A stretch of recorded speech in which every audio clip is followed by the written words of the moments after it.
Então, doutor Roberto, boa tarde. O isolamento deve continuar? Quando você faz essa pergunta, o Brasil é um país continental. Então você tem que perguntar de que região você se refere. A Europa inteira cabe no estado de São Paulo. Então, se tiver cidades com uma densidade baixa, o que vai acontecer? Você pode usar o mesmo sistema que usou Israel. Se é uma metrópole como São Paulo, você tem que ser um pouquinho mais rigoroso. Então, depende da região. Agora, para a gente indicar o isolamento, a gente tem que entender o porquê das coisas. Esse vírus, a taxa de letalidade dele é em torno de 0,5% a 1%. É que os cálculos aparecem maiores porque tem um monte de gente que se infecta e não sabe, e esse que é o grande problema.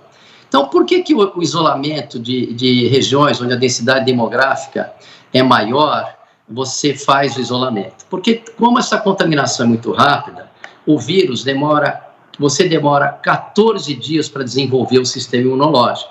Tanto que o protocolo de quem foi exposto, que nem eu, que eu tive um corona bem leve, eu tive que ficar em casa 15 dias, que é o tempo que demora para você responder com a sua imunidade. Então, o primeiro critério do isolamento é para as pessoas se imunizarem em casa e quando for liberar de novo, vai diminuir a velocidade de transmissão. A dúvida que a gente tem é, será que essa diminuição de velocidade de transmissão é suficiente para uma metrópole como São Paulo ou para uma outra cidade?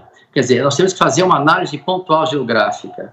Então, não podemos decidir por São Paulo. A minha posição é muito simples, que é o que o pessoal tem feito. A gente não tem essa resposta, a não ser a gente ver os números.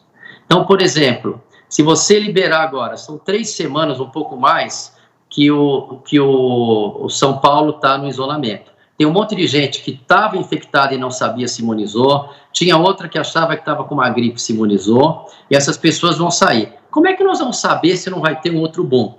Muito simples, é só você analisar, é muito fácil você perceber se você está, aumento de números, a velocidade do número de casos. Quais são os dados que eu tenho no Einstein? O Einstein está com 80% da ocupação.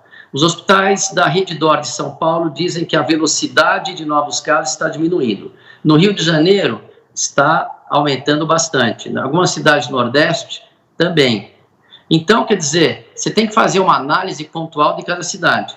Porque tem uma consequência também de você deixar uma cidade parada, como São Paulo.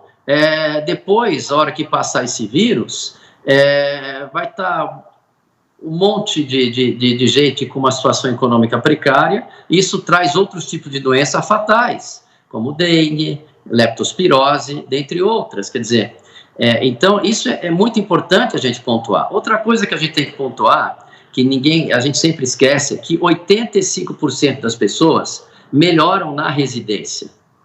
10% requerem uma monitorização hospitalar e os 5% que requer o tratamento crítico. O problema é que 5% de milhões é muita gente. Então, a nossa tese é, uma cidade como São Paulo, que está segundo os números que eu tenho desses locais, eu não sei como é que está no pessoal de baixa renda, não sei como é que eles estão. Esse pessoal de baixa renda, eu não tenho dados, mas eu conheço o infectologista Eper Callas, disse que estava aumentando, mas o sistema ainda não sufocou. Os mais pessimistas falaram que essa época do ano, nessa época agora, ia estar um caos. São Paulo não está um caos. Agora, não sei como vai estar a semana que vem. Então, a sugestão que eu faço é a seguinte: as pessoas de baixo risco voltem a trabalhar tomando os seguintes cuidados. Use uma máscara nos transportes públicos e quando botar a mão no corrimão de uma escada rolante do metrô, sempre lave as mãos e tome cuidado para não levar a boca. Estou falando das pessoas de baixo risco. As pessoas de alto risco continuem em casa. Quem pode trabalhar em casa, fique em casa. Agora, nós temos que entender que o ideal é diminuir a velocidade de transmissão. Mas para nós dominarmos uma epidemia, a população tem que ser imunizada. Então, o ideal seria imunizar todas essas de baixo risco. Seria uma imunização que a gente fala natural, tá certo? É uma imunização que a gente fala naturalmente. Então, respondendo a sua pergunta, eu acho que vale a pena tomar esses cuidados, já que muitas pessoas que estavam infectadas já estão imunizadas. vale a pena a gente afrouxar para a economia girar, para não ter consequências maiores. Ah, mas e se os números aumentarem? Se os números aumentarem, tem que voltar de novo, 15 dias, que é o tempo que a pessoa se imuniza. Agora... Esta é a minha opinião. E tem que analisar por região.